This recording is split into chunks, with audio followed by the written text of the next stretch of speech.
यह कहानी केवल मनोरंजन के लिए बनाई गई है। सभी पात्र और घटनाएं काल्पनिक हैं।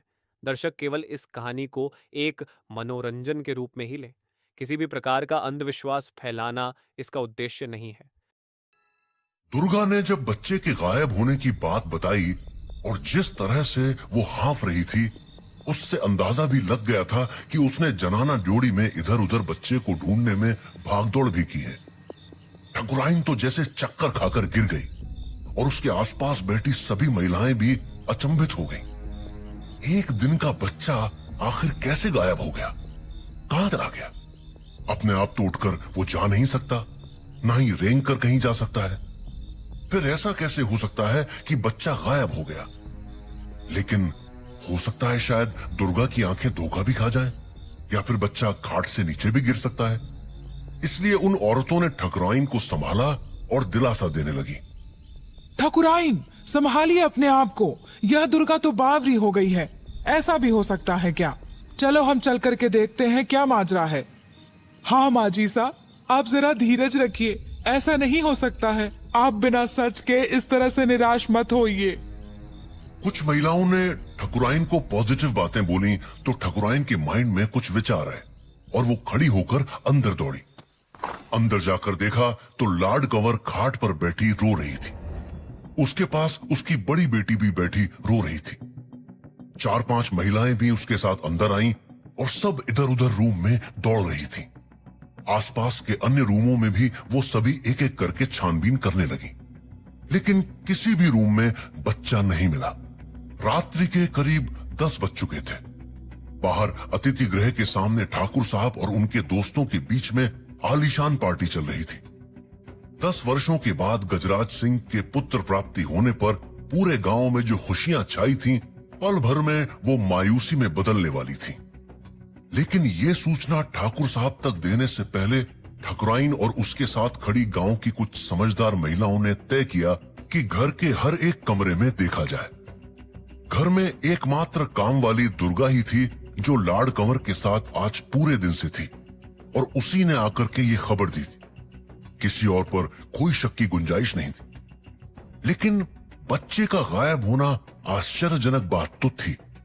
सब महिलाओं ने पूरी जनाना ड्योढ़ी में छानबीन की और छानबीन के बाद ठकुराइन ने दुर्गा को अपने पास बुलाया। ठकुराइन भावुक हो चुकी थी, आंखों से आंसू निकल रहे थे।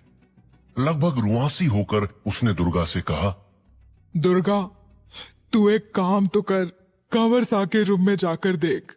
कहीं वह पिता बनने की खुशी में भावनाओं में बह करके बेटे को खिलाने के लिए तो वहां नहीं ले गए हैं, और अगर वहां भी ना मिले तो मर्दाना ड्योढ़ी के सारे कमरों में छानबीन कर। ठाकुर साहब इस वक्त अपने दोस्तों के साथ बैठे हैं, उन तक यह खबर अभी मत पहुंचने देना। जी माजी साहब, आप चिंता मत कीजिए, मैं अभी जाकर के हवेली के सभी कमरे में छानबीन करती हूँ और बाकी सब जगह भी देखती हूँ। दुर्गा को गजराज सिंह के कमरे की तरफ भेज करके ठकुराइन और उसके साथ 1-2 महिलाएं घर के अन्य कोनों में बच्चे को खोजने लगी। यहां तक कि टॉयलेट, बाथरूम में भी जाकर उन्होंने देखा, लेकिन कहीं भी बच्चा नहीं मिला।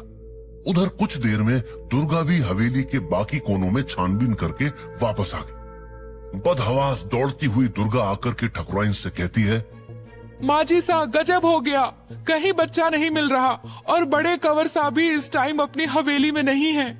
कहीं ऐसा तो नहीं कि वह बच्चे को गोद में लेकर के खुशी खुशी बाहर निकल गए हो, क्योंकि इस वक्त उनका घर में ना होना भी चिंता की बात है। अरे ठकुराइन, यह हो सकता है कि कंवर सा के यार दोस्तों ने उसको बुलाया होगा और वह बच्चों को लेकर के उनके पास चले गए होंगे। इस हंसी खुशी में यह पता नहीं रहा होगा कि 1 घंटे के बच्चे को घर से बाहर निकाला जाए या नहीं निकाला जाए। यदि कंवर साहब बिना यह सोचे बच्चे को लेकर के चले गए हैं तो फिर तो बहुत ही अजीब हो गया है। बच्चे के सिर पर बहुत सी बुरी नजर पड़ सकती है, काला साया भी उनके पीछे लग सकता है। जल्दी से आप कंवर साहब से बातचीत करने की कोशिश कीजिए। अरे आप सब लोग बावली हो गई हो, ऐसा कैसे सोच सकती हो? गजराज आज शाम के बाद घर भी नहीं आया और वह मुझे बोल कर गया था वह अपने ननिहाल में है। वहां पर भी आज खुशियां मनाई जा रही हैं, तो वहां के जलसे में शामिल होने के लिए चला गया। मुझे पता है वह कल सुबह ही वापस आएगा। क्या? अगर ऐसा है तो फिर तो और भी ज्यादा टेंशन वाली बात हो गई है। इधर ठाकुर साहब जलसा कर रहे हैं और उधर कुंवर साहब जलसे में लगे हुए हैं, और यहाँ हमें नवजात बच्चा नहीं मिल रहा है। अब क्या करें ठकुराइन जी? किसी तरह अब यह बात ठाकुर साहब तक पहुंचाई जाए, ताकि वह जल्दी से जल्दी इस मामले की छानबीन भी करें। कहीं कोई आपका शत्रु आदमी आकर के बच्चे को तो नहीं लेकर चला गया।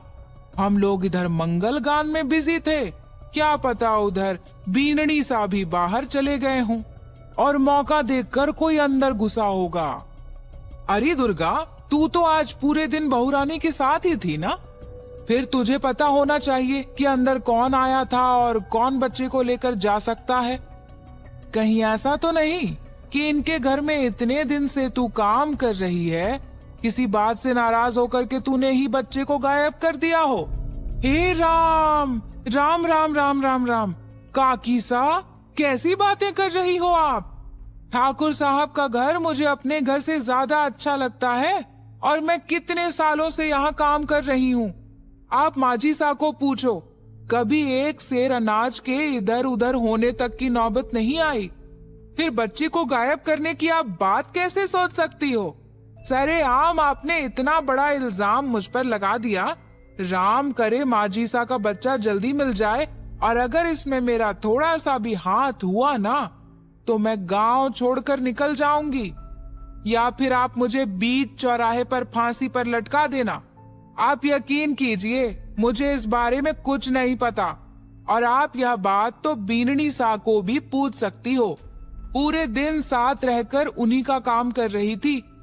अभी खाना खाने के बाद 5 मिनट के लिए मैं उनको गुसल खाने में लेकर गई थी, और वापस आई तो वहां पर बच्चा नहीं था। आप बात कीजिए उनसे, बता देंगे आपको मेरे बारे में कि दिन भर मैं कहाँ थी और क्या कर रही थी। नहीं बहन, दुर्गा ऐसा ना कर सकती। मुझे दुर्गा पर पूरा विश्वास है, वो बेटी की तरह इस घर का ध्यान रखती है। फिर तो इस बात को ठाकुर साहब को जल्दी से जल्दी बतानी होगी, कहीं देर ना हो जाए। हाँ माजी सा, काकी सा ठीक बोल रही हैं। आप कहो तो मैं अभी जाकर ठाकुर साहब को यह खबर दे दूं, क्योंकि जो बच्चे को लेकर के गया होगा वह इतनी जल्दी तो गांव से बाहर नहीं जा सकता, और जाएगा भी तो कितनी दूर।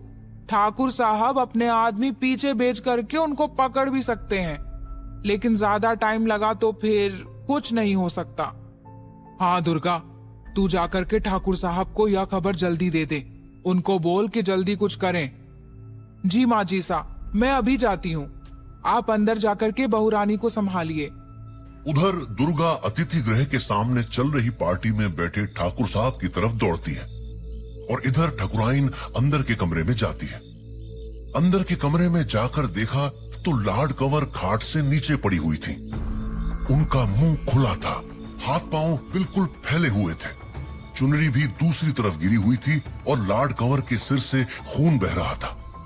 ये देखकर के ठकुराइन चिल्लाकर रो पड़ी।